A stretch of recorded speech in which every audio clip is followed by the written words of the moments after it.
Chief Justice Martha Koome has refuted claims that protesters were behind the torching of Kikuyu Law Courts, describing the attack as an act of terrorism by criminals who infiltrated the demonstrations. Meanwhile, Interior Cabinet Secretary Kipchumba Murkomen now says the attack on the government installations was premeditated and politically instigated, as our David Mudoka now reports. Flames and smoke.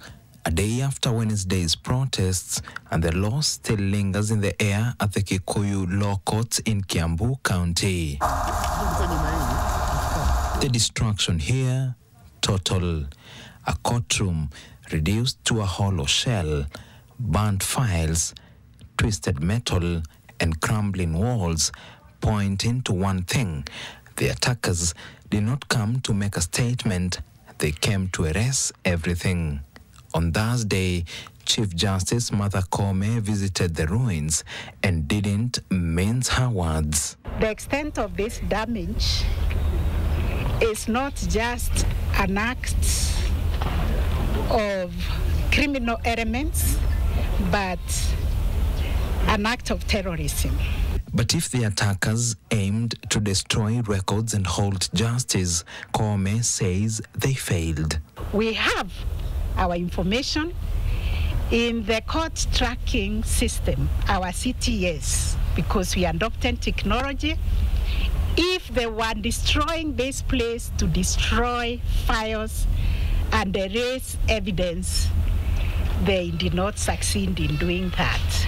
Koome went on to dismiss the notion that peaceful protesters were behind the arson. I believe the majority of Kenyans who came out to demonstrate, to assemble, to peacefully present their petitions, and also to commemorate the loved ones who are lost or the loved ones who were hurt in 2024, came out in good faith. But they were met by other elements who took advantage of that situation to cause destruction of life and of property. Her biggest concern now is criminals hiding behind legitimate protests to unleash chaos. We are sad as a judiciary, as a country, because we know nobody planned to leave their homes for peaceful demonstrations, to exercise their rights under Article 37, the right to assemble, the right to picket, the right to convey the petitions, and end up in the mortuary or end up maimed or end up with their property destroyed or end up with an institution like this razed to the ground. So we recognize there is a gap in our law and in our practice, and we must address that gap so that this right to picket, to assemble, to demonstrate is not taken advantage of by criminal elements. It's not taken advantage of by terrorists